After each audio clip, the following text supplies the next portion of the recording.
Ndugu mwenyekiti wa Chama cha Mapinduzi Taifa na mgombea urais Dr. Samia Suluhu Hassan, katibu mkuu wa Chama cha Mapinduzi Balozi Dr. Asha Rose Migiro, viongozi mlioko meza kuu na wananchi wa Mtwara kwa ujumla, kidumu Chama cha Mapinduzi.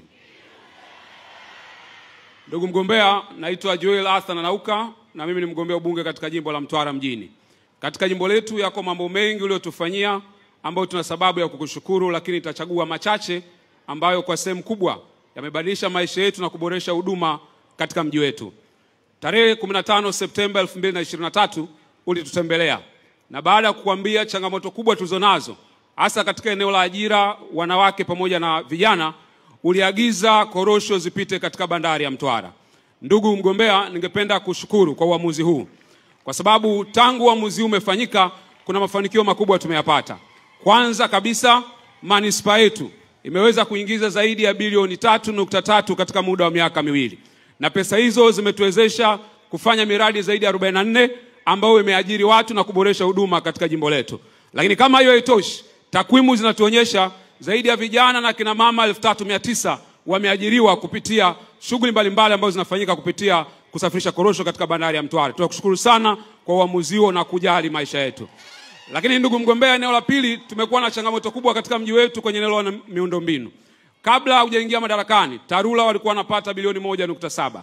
Mara baada ulipoingia uliweka ongezeko la 88% na ukaongezea bilioni 1.5. Pesa hizi zimetusaidia kwa kiwango kikubwa kuboresha miundombinu yetu. Lakini kama haitoshi, uliweka mji wetu pia kati ya miji ambayo katika programu ya uboreshaji wa miundombinu, yani TACTIC, na ukatupatia zaidi ya bilioni 27. Tunakushukuru sana. Kati ya fedha hizo zimeenda kutatua moja ya changamoto kubwa katika mji wetu, ambapo mvua zinapokuwa zinanyesha maji yalikuwa yanaingia katika majumba ya watu. Lakini leo kupitia mradi ule, kilomita 1.5 ya mfereji unajengwa pale Shangani Kiangu, ili mvua itakaponyesha wananchi hawa wasingiliwe na maji katika nyumba zao. Ndugu mgombea, tunakushukuru kwa ajili ya hilo, lakini tunaamini pia katika awamu ya pili ya utekelezaji wa mradi huu, kata zingine pia kama vile Magomeni, Ufukoni na Chuno na zenyewe pia zitaguswa. Asante sana kwa kufanya kazi, lakini pia kwa kujali utu wa wananchi wa Mtwara mjini. Lakini ndugu mgombea, ningependa pia nizungumzie sekta ya maji. Katika mji wetu kwa muda mrefu maji yalikuwa katika bomba, ukiangalia yalikuwa na uchafu sana. Ukatuletea mradi wa kutengeneza chujio la bilioni 3.5 na leo tunakunywa maji safi na salama. Tunakushukuru sana kwa kutujali.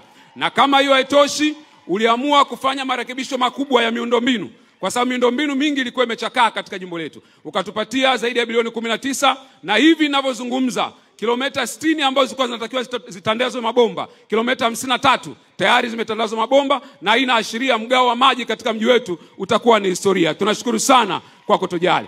Lakini eneo la mwisho, sio kwa umuhimu, lakini eneo la afya. Umetufanyia mambo makubwa, umetujengea zahanati mpya, lakini umeboresha vifaa tiba katika hospitali zetu pia. Unatujengea pia hospitali ya wilaya. Lakini kwa umaalum sana, ningependa nishukuru kwa ajili ya hospitali ya kanda ambayo inapatikana katika jimbo letu. Ndugu mgombea, ukiacha tu ujenzi wa hospitali hii, jambo lingine kubwa umelifanya ni kuhakikisha umetuletea madaktari bingwa 8, lakini pia umetuongezea watumishi kutoka 42 kabla hujaingia madarakani, na leo tuna watumishi 238 katika hospitali ya kanda. Ninapozungumza namna hii, wako watu wengi katika mji wetu walikuwa wanalazimika kwenda rufaa Dar es Salaam hospitali ya Muhimbili au Dodoma Benjamin William Mkapa. Lakini leo takribani wana Mtwara 86 ambao walitakiwa kusafiri wametibiwa katika hospitali. Naomba niwakumbushe, kwa miaka mingi tumekuwa tukililia swala linaloitwa Mtwara Corridor. Tumempata champion wa kufungua mkoa wetu katika uchumi. Amefanya uwekezaji mkubwa katika bandari, amefanya uwekezaji mkubwa katika uwanja wa ndege na barabara pia. Na ukiangalia ilani yajao yanafurahisha. Unaona jinsi ambavyo Mtwara itakuwa ni kitovu cha uchumi, sio tu katika kusini, lakini inatuunganisha pia na nchi ambazo tumepakana nazo, ikiwemo Komoro, Msumbiji, Malawi pia na Zambia. Niko hapa kuwaomba ndugu zangu wana Mtwara, hatuhitaji mwingine isipokuwa Dr. Samia Suluhu Hassan, ili mji wetu uendelee kuwa bora, wananchi wapate ajira na huduma ziweze kuwa sawa. Dr. Samia oye! Ndugu zangu wana Mtwara, mimi ni mtoto wenu. Mmenilea, mmenitunza, mmeniongoza. Niko tayari kuwatumikia. Ninaomba kura itakapofika Oktoba 29 mkanichague pamoja na madiwani wote wanatokana na Chama cha Mapinduzi. Juu yetu akiwa kiongozi wetu Dr. Samia, nami mkilipa jukumu hilo kwa kushirikiana na madiwani wetu, hakuna shaka mji wetu utabadilika na tutakuwa kitovu cha uchumi katika kusini na tutahudumia na nchi za jirani. Kidumu Chama cha Mapinduzi. Asante sana.